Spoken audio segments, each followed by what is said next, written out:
عليكم ورحمة الله وبركاته. بسم الله الرحمن الرحيم. الحمد لله بنعمته تتم الصالحات الذي هدانا لهذا وما كنا لنهتدي لولا أن هدانا الله وصلى الله على سيدنا محمد وعلى آله وصحبه وسلم.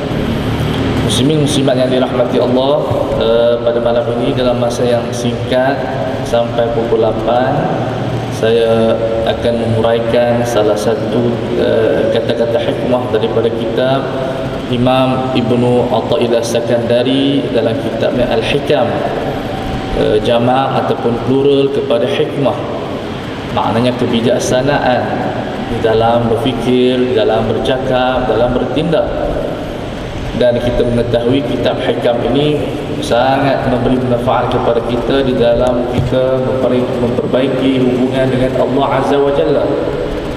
Dan kalau kita lihat di televisyen, kita dapati Fadilatul Samahah Dr. Zulkifli Al-Bakri mengajarnya dan sudah tamat di rancangan tersebut. Tetapi perlu kita mendampingi buku ini kerana ia merupakan salah satu buku tasawuf yang muktabar dan sahih nisbahnya kepada penulis, dan penulisnya memang seorang sufi faqih yang terkenal di kalangan para ulama tasawuf, dan beliau tinggal di Mesir dan makamnya diziarahi di Mesir. Dan tidak ada teks hikam ataupun kata-kata hikmah yang begitu hebat yang dihafal oleh ramai ulama, sama ada di Nusantara sampailah ke timur, sampailah ke barat. Kata-kata yang luar biasa, ilham daripada Allah Azza wa Jalla yang diberikan kepada mereka yang bertakwa kepada Allah. Maka saya bacakan hikmah yang ke-871, kata-kata yang begitu luar biasa untuk kita mengenali kedudukan kita di sisi Allah Azza wa Jalla. Mungkin ramai orang bertanya, bagaimana kedudukan saya di sisi Allah? Maka Syekh menjawab, qala rahimahullah wa nafa'ana wal muslimin bi'ulumihi fid dharain amin. Idza aradta an ta'rifa qadraka 'indahu fanzur madza yuqimuka.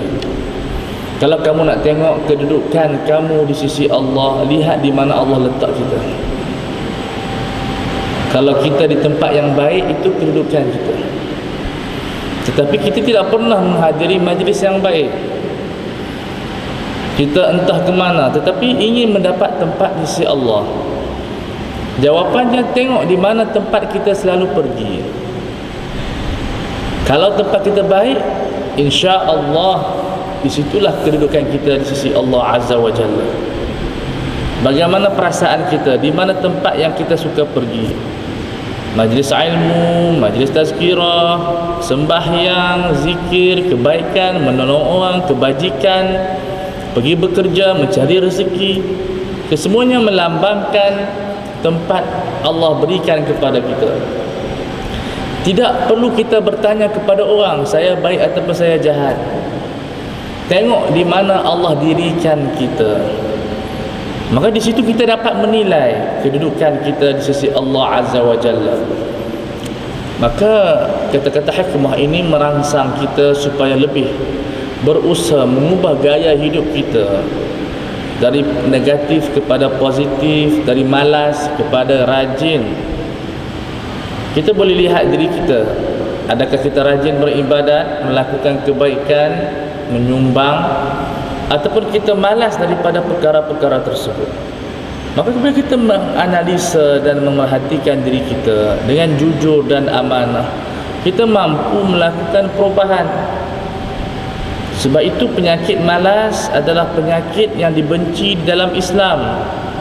Sehingga Rasulullah sallallahu alaihi wasallam berdoa, Allahumma inni a'udzubika minal hammi wal hazan wa a'udzubika minal 'ajzi wal kasal. Sebab itu dia sebut dalam pepatah syair, la taksal, jangan kamu malas kerana pembalasannya adalah penyesalan. Orang yang malas belajar, penghujungnya dia menyesal sebab keputusan peperiksaannya tidak cemerlang. Orang yang malas bekerja, hujung tahun tak dapat bonus. Begitu dengan kita. Bila kita malas mendekati Allah Azza wa Jalla, kita tidak mengutamakan hak Allah, bagaimana Allah nak mengutamakan hak kita? Jadi ini perlu di dalam kita menilai hubungan kita dengan Allah Azza wa Jalla. Kita melihat diri kita dengan amanah. Tidak perlu kita mengajak orang menilai kita. Kita boleh menilai diri kita. Sebab itu kata Rasulullah sallallahu alaihi wasallam, al-kayyisu man dana nafsah wa amila lima ba'dal maut. Orang yang bijak itu adalah orang yang selalu hisab diri dia, muhasabah diri dia, dan dia beramal untuk hari esok, iaitu untuk hari kiamat. Dia tidak memenuhi syahwat dia, dia melakukan apa yang terbaik untuk hari esok. Mind ending. Orang yang bijak ini dia memikirkan kesudahan hari esok. Orang yang tidak bijak selalunya memuaskan nafsunya pada hari ini, dan kemudiannya hari esok dia menerima penyesalan. Maka tasawuf mengajak kita supaya kita memerhati semula, kerana kehidupan yang diceritakan oleh Al-Quran adalah hakikat yang kita tidak boleh lari. Kematian, kiamat, pembalasan. Pembalasan di sana, bukan di sini. Di sini tidak sempat untuk dibalas kerana terlampau sempit dunia ini. Maka Allah membalas segala kebaikan kita di akhirat, seperti mana membalas segala kejahatan kita di akhirat. Kita mesti faham undang-undang ini. Jalla jalaluhu amala abdahu. Allah Subhanahu wa taala ini dia bermuamalah dengan hambanya bin nasi'ah, dengan hutang. Wa yu'amiluhu abduhu bin naqdi. Dan hambanya berinteraksi dengannya dengan cash. Kita dengan Tuhan kena cash, tak boleh tangguh-tangguh. Tuhan dengan kita dengan hutang. Dan hutang itu digandakan, diribakan. Wa may yuqridullaha qardan hasana fayudha'ifahu lahu 'adhafan katsira. Siapa yang sudi memberi hutang kepada Allah, dan Allah akan gandakannya pada hari kiamat. Tetapi kita tidak boleh mendapat keputusan dan natijahnya di dunia, kerana dunia ini adalah darul amal, bumi untuk kita bekerja. Semua orang bekerja, Islamnya bukan Islamnya, tetapi di akhirat darul jaza. Definisinya begitu, hari pembalasan. Disitulah iman tidak diterima, taubah sudah tidak diterima. Semua orang bertaubat pada hari kiamat, tapi taubat daripada kufar, dari munafiqun, daripada ahli ma'asi tidak diterima. Walau tara idzil mujrimuna nakisu ru'usihim 'inda rabbihim rabbana absarna wa sami'na farji'na na'mal salihan inna muqinun. Tak, kalau kamu melihat golongan-golongan yang mujrim, yang melakukan maksiat, tunduk kepala mereka seraya berkata, kami telah mendengar, melihat azab Allah Azza wa Jalla, dan memohon untuk dikembalikan di dunia untuk beramal soleh. Tetapi tidak ada taubat di akhirat. Taubat tidak diterima, iman tidak diterima pada hari kiamat, kerana yaumal jaza, hari pembalasan. Maka kita kena mesti mengenal undang-undang yang Allah buat ini. Bagi mereka yang yakin dengan Allah, bagi mereka yang menolak konsep ini, tetap mereka akan beriman pada hari kiamat kalau tidak beriman di dunia. Kesudahannya manusia semua akan beriman, sama ada di dunia atau di akhirat. Alhamdulillah, setakat ini dan kita memohon kepada Allah selama-lamanya kita beriman dengan Allah dan hari kiamat. Kalau tidak ada hari kiamat, buat apa kita buat baik? Penat bersedekah, tak ada pembalasan. Dan orang yang dizalimi, apa habuannya? Dan orang yang menzalimi, apa balasannya? Tak ada balasan. Maka Allah dengan kasih sayangnya, dengan kebijaksanaannya, mewujudkan hari kiamat untuk dibalas segala perbuatan kita, wa may ya'mal mithqala dzarratin khairan yarah. Siapa yang melakukan kebaikan walaupun sebesar biji sawi, dia akan dibalas. Ulama menafsirkan khairan yarah maksud dia akan dibalas. Begitu dengan keburukan, dia akan dibalas dengan azab Allah Azza wa Jalla. Undang-undang ini tidak menerima perubahan. Walaupun kita menafikan, kerana ia merupakan hakikat hakun yang tidak akan berubah walaupun manusia menafikan dan mengingkari hari kiamat. Seperti orang mengingkari cahaya matahari, tetap dia adalah cahaya matahari. Qad tunkirul ainu dha'asy-syamsi min ramadi. Kadang-kadang mata menolak cahaya matahari kerana dia sakit mata. Orang yang menolak kiamat, hatinya sakit, akalnya sakit. Sudah jelas hikmah hari kiamat ini adalah untuk membangkitkan semangat orang yang baik.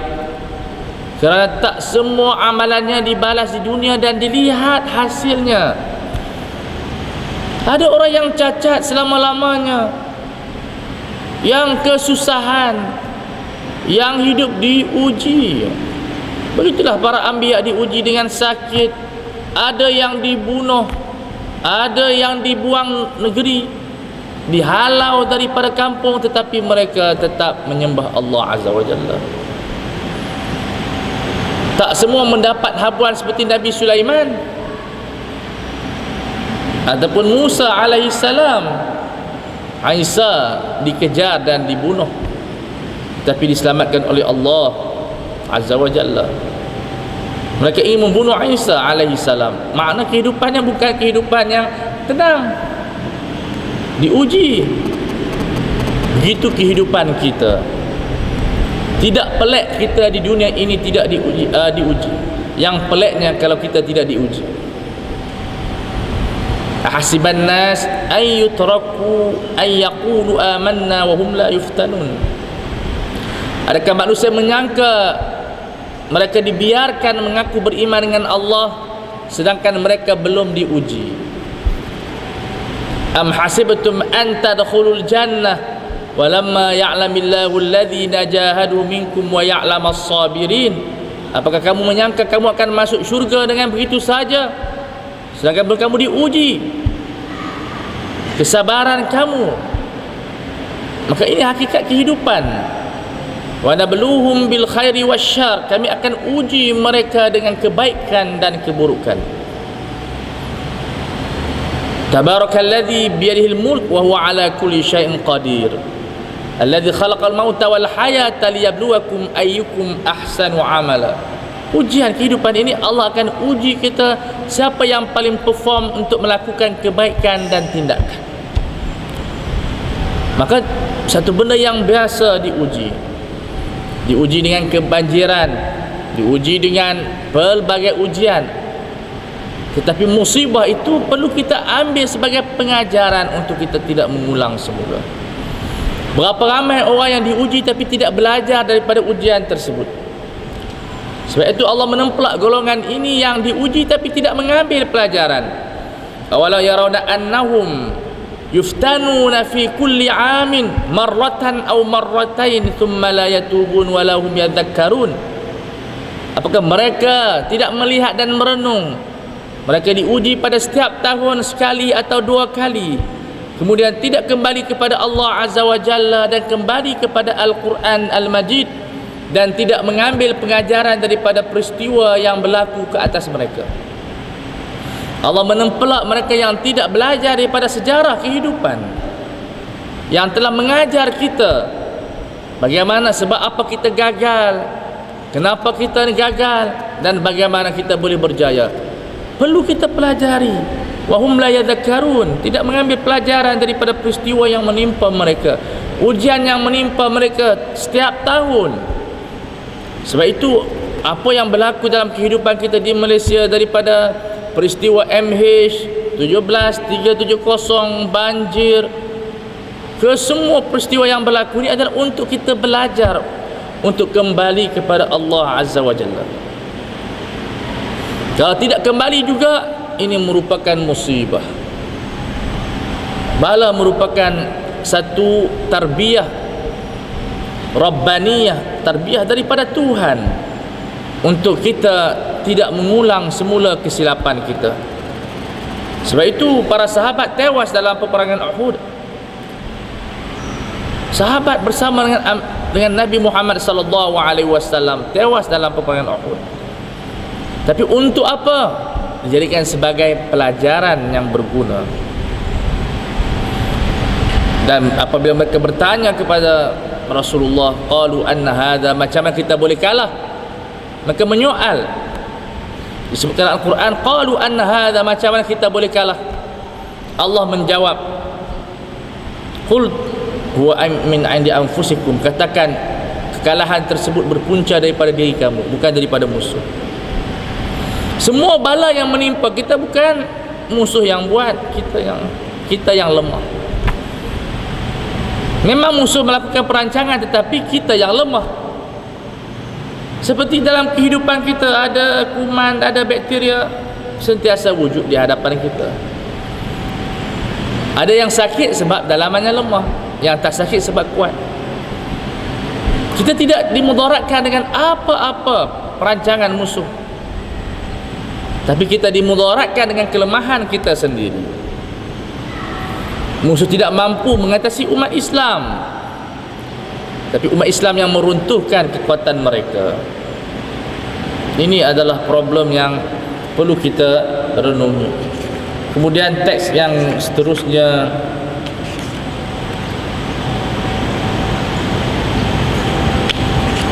mata razaqaka at-ta'ata wal ghina bihi anha fa'lam annahu qad asbagha 'alaika ni'amahu zahiratan wa batinatan. Apabila Allah menggunakan rezeki, melakukan ketaatan, ini satu rezeki,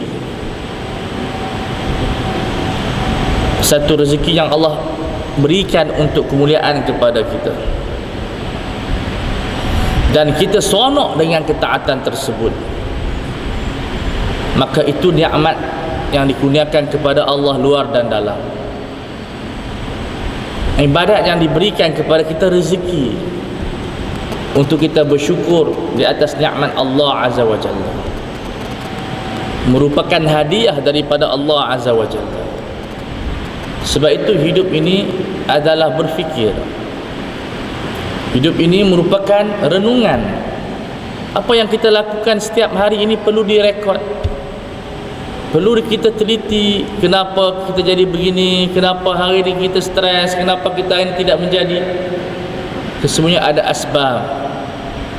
Mungkin kita jauh sikit daripada Allah Azza wa Jalla. Jadi bila Allah kurniakan nikmat beribadat, maka itu merupakan nikmat yang dalam dan juga luar, nikmat yang cukup hebat. Sebab itu kita mesti mempelajari kehidupan ini berdasarkan rekod kehidupan kita, supaya kita tidak jatuh dan kita terus bangkit dan bangun. Sebab itu Ibnu Abbas, dia belajar daripada kehidupan. Dia berkata, kalau kita nak tengok dosa kita, Allah tunjuk kepada kita pada 3 perkara, iaitu kalau kenderaan kita rosak, yang kedua kalau isteri kita buat perangai, yang ketiga badan kita rasa lemah, tak larat nak buat ibadat. Ketika itu Allah ingin menunjukkan kepada kita, kita telah melakukan maksiat kepada Allah Azza wa Jalla. Ibnu Abbas yang kata sedemikian. Siapa Ibnu Abbas? Tarjaman Al-Quran, orang yang menerjemahkan Al-Quran, orang yang menafsirkan Al-Quran, orang yang dicintai oleh Rasulullah sallallahu alaihi wasallam. Seorang sahabat yang begitu mulia, yang dididik direct dan secara langsung oleh Rasulullah sallallahu alaihi wasallam sebaik-baik guru. Ibnu Abbas yang masyhur, yang berkata, kalau kita nak tengok dosa kita, tengok pada 3 perkara ini. Kadang-kadang kita rosak, kita mengamuk. Pasal apa rosak? Kita tidak pernah merenung itu mungkin dosa kita, Tuhan nak peringat kita. Mungkin isteri kita buat perangai, ataupun sebaliknya suami kita buat perangai, itu Allah nak tunjuk dosa kita. Kemudian rasa tak larat, letih, Sebab orang yang beribadat mesti kuat.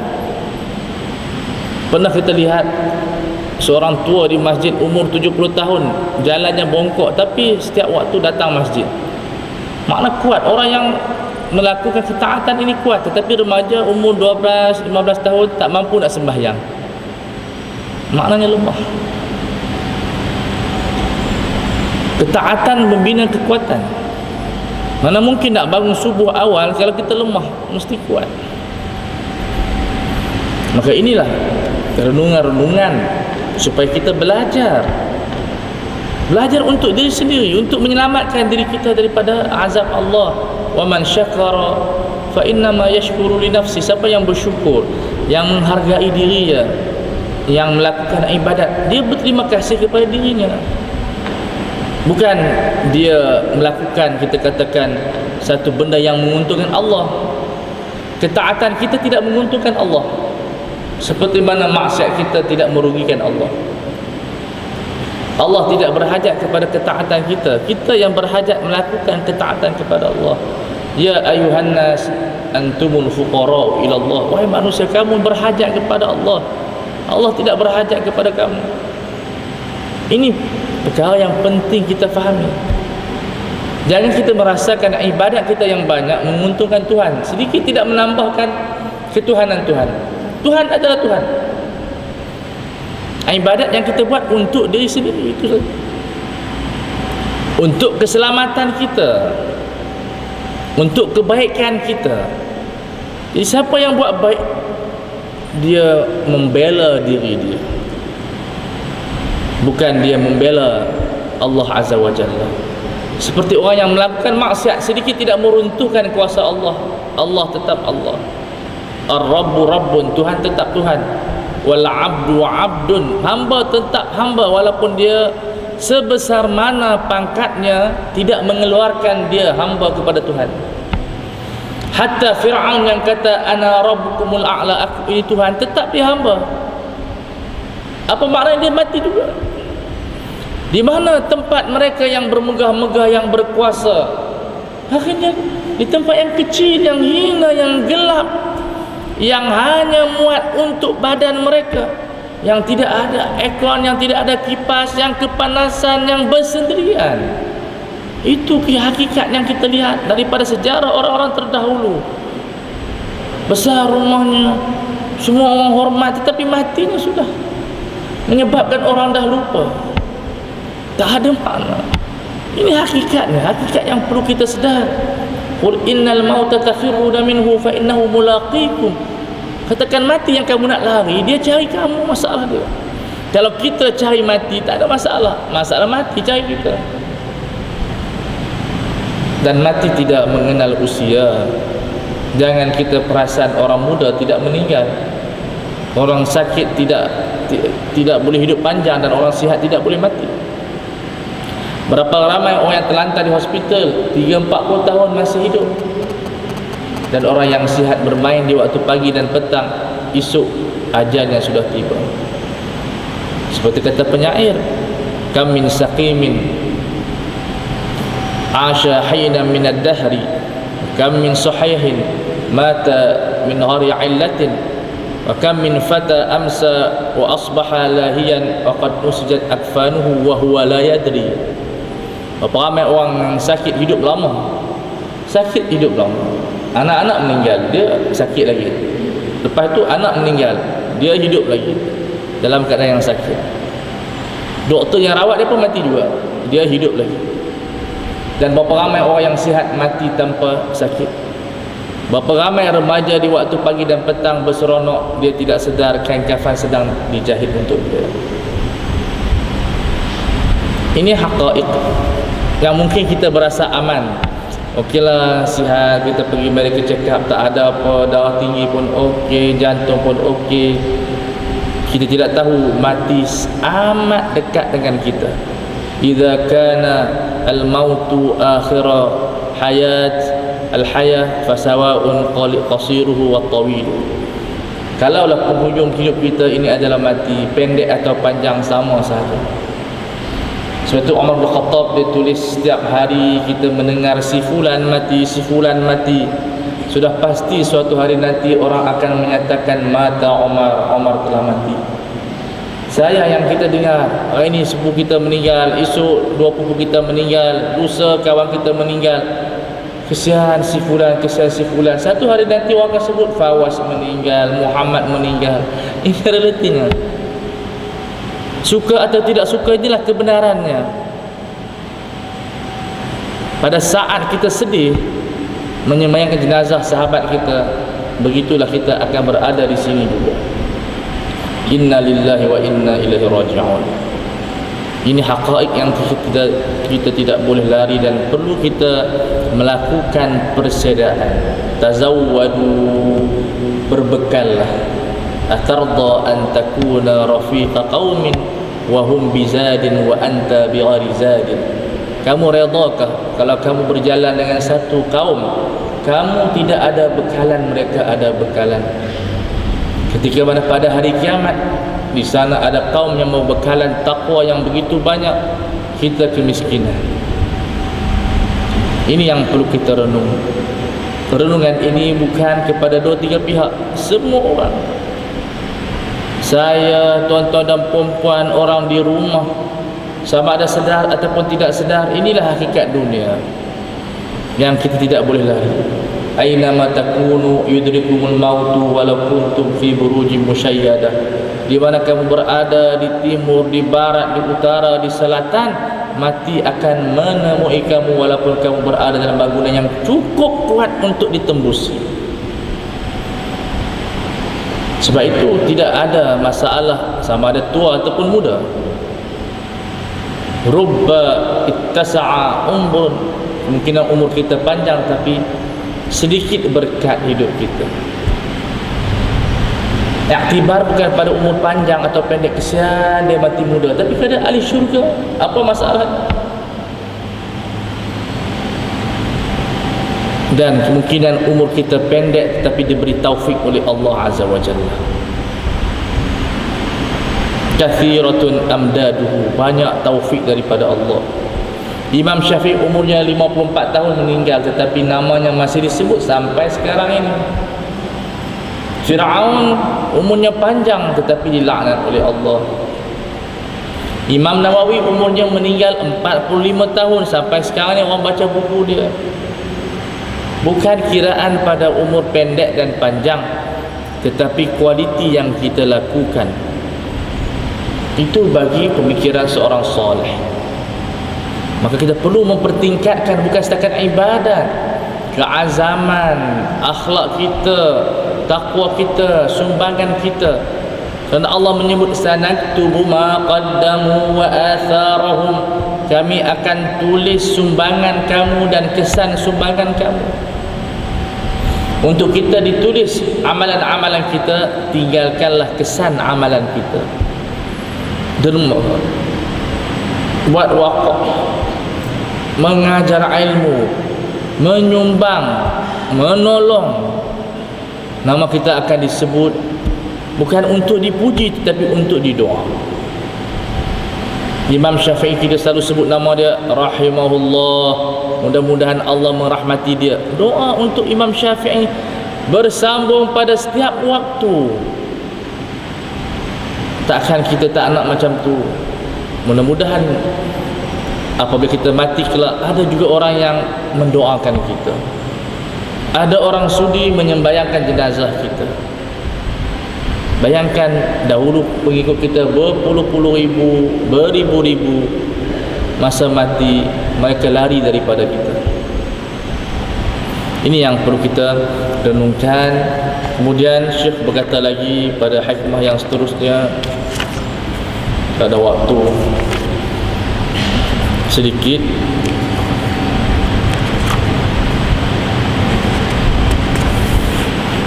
Ini boleh merawat kehidupan kita, iaitu Syekh berkata,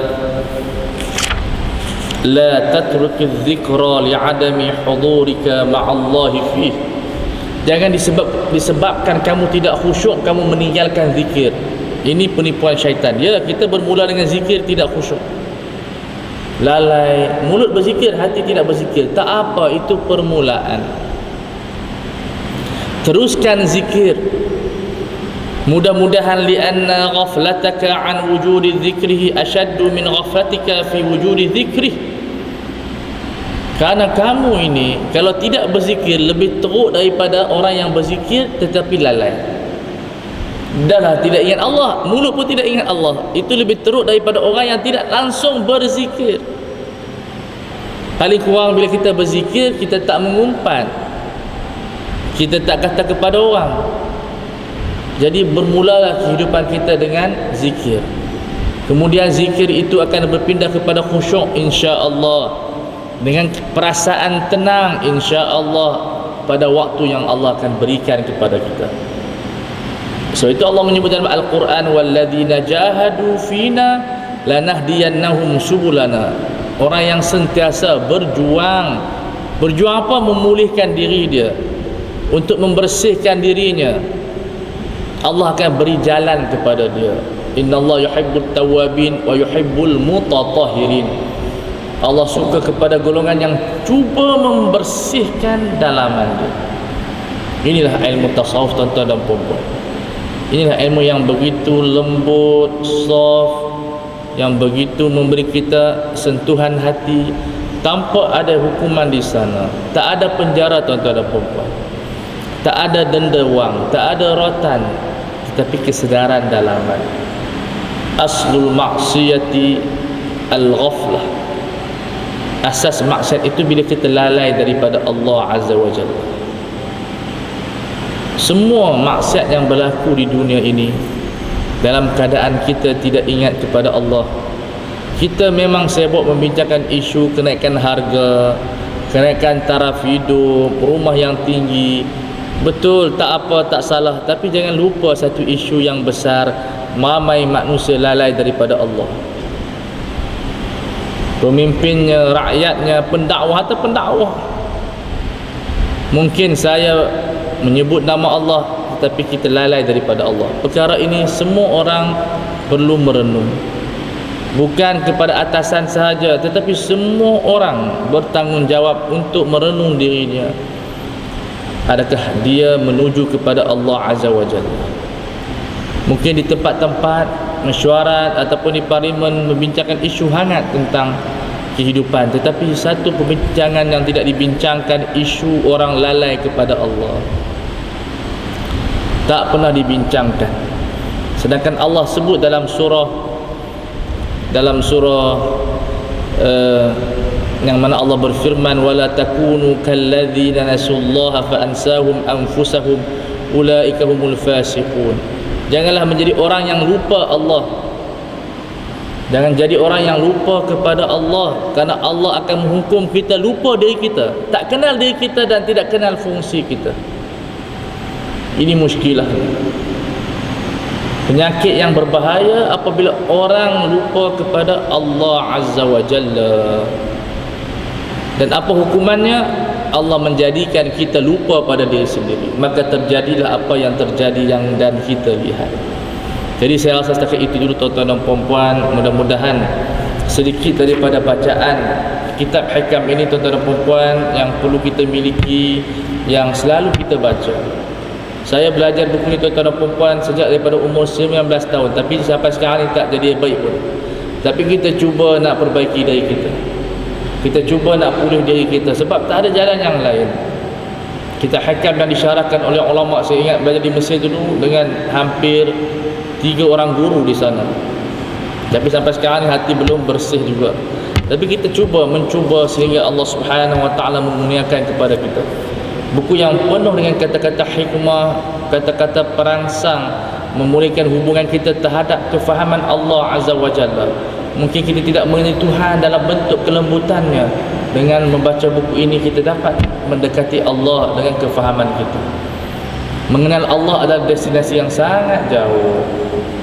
Perlu kepada waktu, perlu kepada gerakan hati, perlu kepada kesedaran, perlu kepada cetusan hati yang mana kita mula ingin cinta dengan Allah Azza wa Jalla. Ilmu yang dapat membicarakan isu ini adalah kitab tasawuf. Dan di antara kitab tasawuf yang begitu penting, tuan-tuan dan puan-puan, adalah kitab Hikam Ibnu Athaillah Sakandari. Buku yang disyarahkan oleh guru kita Dr. Zulkifli Al-Bakri, buku yang sangat penting. Dr. Zul mengajar di TV Hijrah selama 3 tahun dan habis. Tuan-tuan boleh belajar buku ini melalui YouTube. Di YouTube tuan-tuan kalau tak sempat datang ke masjid, mungkin tak ada orang mengajar, search di YouTube Syekh Ali Jumaat Hikam, Syekh Ali Jumaat, Ali Jumaat, Jumaat. Tuan-tuan boleh belajar kitab hikam daripada YouTube tersebut. Dan pengajian tersebut tidak salah, sangat bagus. Di samping kita datang ke masjid, dan dia ada subtitle.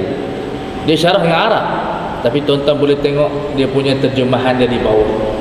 Jadi tuan-tuan miliki buku ini, tuan-tuan boleh belajar di YouTube, boleh belajar di masjid. Sebab buku ini sebenarnya sangat lembut pembicaraan dia. Seperti dia sebut, rubbama mana'aka manahaka, kemungkinan Allah menghalang apa yang kamu nak, tapi dia nak bagi lebih besar daripada apa yang kamu nak. Rubbama manahaka mana'aka, kemungkinan Allah bagi kepada kamu, tapi dia halang benda yang lebih besar kepada kamu.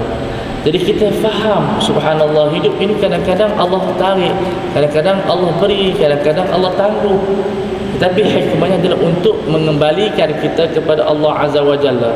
Kadang-kadang kita rasa orang sayang, kadang-kadang kita rasa orang tidak sayang. Kenapa? Allah sedang membuka pintu untuk berhibur dengan Allah Azza wa Jalla. Inilah yang dikatakan kefahaman terhadap Allah Azza wa Jalla. Kita membina kefahaman yang lebih mendalam, lebih rindu, lebih rahmah, lebih cinta, lebih kita katakan, dia panggil apa? Deeper. Begitu mendalam perasaan kita terhadap Allah Azza wa Jalla. Ini yang perlu kita lakukan, dan saya tidak sempat untuk melanjutkan sampai Isya sebab ada kuliah di Taman Jaya di Surau Hidayah. Tapi kalau tuan-tuan perempuan berminat buku ini, ada sahabat-sahabat saya dari Telaga Biru ada jualan di event, ada diskaun, dan buku-buku yang lain. Tapi saya tidak sempat ada di sini. Tuan-tuan boleh dapatkan bersama rakan-rakan saya di luar sebab saya ada kuliah yang tempat lain. Jadi kalau tuan-tuan berminat boleh dapatkan di luar sana, ada event Telaga Biru di sana. Saya ucapkan terima kasih kepada tuan-tuan dan puan dan berdoakan kebaikan kepada tuan-tuan dan puan. Wassallallahu ala sayyidina Muhammad wa ala alihi wa sahbihi wasallam. Alhamdulillahirabbil alamin. Wassalamualaikum warahmatullahi wabarakatuh.